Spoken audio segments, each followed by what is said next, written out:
네, 방금 소개받은 CMP 컨설팅 김유리 책임입니다. 제가 이제 오늘 설명드릴 거는 임금 피크제라는 주제로 설명을 드리도록 하겠습니다. 네, 그래서 이런 중고령 구성원에 대해서 이제 회사 입장에서는 생산성과 임금을 생각할 수밖에 없을 것 같은데요. 기업에 대해서 인식을 어떤지 한번 조사를 한 결과가 있었습니다. 요거는 산업연구원의 산업경제 분석 결과물을 제가 좀 발췌해 온 거고요. 결론적으로 말씀드리면은 좀 인건비 부담을 좀 줄일 수 있으면은 정년 연장도 좀 긍정적이다라고 보는 결과 라고 이제 보시면 될 것 같은데요. 자세한 내용은 조금 그래프를 보시면서 확인해 보겠습니다. 방금 조사한 이제 내용의 조사지에 있던 내용들인데요. 가장 생산성이 높은 연령대, 그러니까 어느 연령대일까에 대해서 조사를 한 결과표를 정리해 온 겁니다. 이 연령대에 대해서는 이제 관리직과 기능직 나눠져 있었고요. 그리고 제조업과 비제조업, 그리고 대기업과 중소기업으로 나눠가지고 가장 생산성이 높은 연령대가 어디냐라고 했을 때 사실 누구나 예상하시겠지만 아무래도 40세 미만으로 내려갈수록 생산성이 높다라고 보여주고 있고요. 그래서 이런 임금 피크제 도입 현황에 대해서도 이제 고용노동부에서 그 고령사회 인력 정책과에서 조사한 결과물이 있는데요.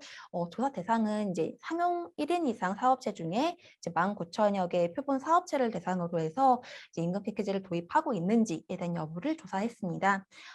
그 결과 우측에 보시면은 그래프로 나와 있지만 지속적으로 16년부터 지속적으로 임금 피크제 운영 비율이 상승하고 있고요. 이거는 이제 규모와 상관없이도 이렇게 증가하고 있는 추세다라고 보시면 되겠습니다. 그 중에서도 임금 피크제를 운영하는 이제 사업 개소 중에 가장 많은 업종을 좀 나눠 보니까 아무래도 이제 금융이나 보험업이 가장 많았고요. 그 다음에는 도매 및 소매업, 그리고 나서는 제조업 순으로 좀 이 임금 피크제 도입하는 순서가 나타났습니다. 지금까지 이제 임금 피크제와 이제 생산성 그리고 중고령층에 대해서 좀 긍정적으로 우리가 어떻게 활용을 할 수 있을지에 대한 얘기를 좀 간략하게 설명드렸다면 이번에는 제도 자체적으로 임금 피크제가 무엇인지에 대해서 설명을 드리고자 합니다. 임금 피크제라는 거는 이제 장년 근로자의 계속 고용을 위해서 이제 일정 기간 동안 고용을 연장을 하고 일정 연령부터는 좀 임금을 조정하는 제도입니다. 그래서 고용을 연장하는 대신에 임금 삭감을 좀 맞교환하는 형태다라고 봐주시면 좋을 것 같고요. 이거는 지금 현재 고령자 고용법 이라고 하는 법률에 따라서 이제 모든 사업장에서 60세 정년제를 시행하고 있습니다. 그래서 임금 피크제 같은 경우도 좀 다양한 유형들이 있습니다. 정년 연장형이 있고 근로시간 단축형, 재고용형 크게 이렇게 세 가지를 많이 활용하고 있습니다. 정년 연장형 같은 경우는 기존 정년을 좀 연장시킨다. 말 그대로 이해해 주시면 좋을 것 같고요. 근로시간 단축형 같은 경우는 기존 연령 대비 이제 연장된 정년까지 일하는 시간 조금 줄여나가는 단계이고 일하는 시간이 조금 줄어들기 때문에 이제 임금도 산정하실 때 시간에 따라서 계산을 해서 이제 근로시간을 인정해주는 형태라고 보시면 좋을 것 같고요.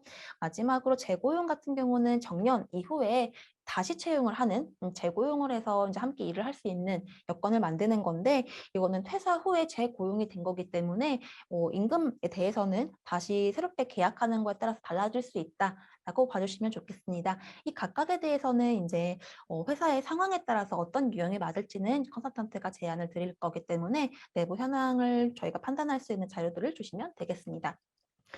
다만 이런 임금 피크제를 적용하실 때 고려해야 되는 사항들이 몇 가지가 있습니다.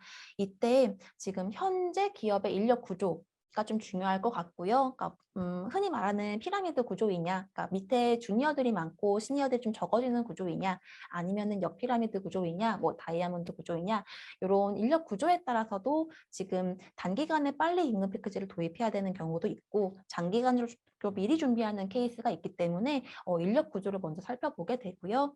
그 다음에 현재 임금을 제공하고 있는 이런 임금 체계를 살펴보게 됩니다.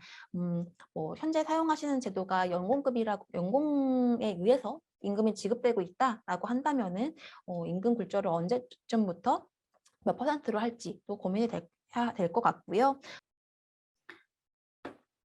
그래서 임금 피크제를 이제 저희가 컨설팅을 할 때 전반적으로 큰 흐름상에 설명을 드리고자 합니다. 요거는 이제 중간중간에 컨설팅 상황에 따라서 협의에 따라서 순서가 달라진다거나 설교 과정에서 일부가 생략되기도 하고 추가될 수도 있다는 점 양해 말씀 부탁드리겠습니다. 일단 임금 피크제를 설계할 때 있어서 반드시 좀 나름의 이제 매뉴얼을 가지고 있는데요. 이건 기획재정부와 고용노동부에서 조금 공공기관 위주로 반드시 해줬으면 좋겠다 하는 매뉴얼을 먼저 설명드리도록 하겠습니다.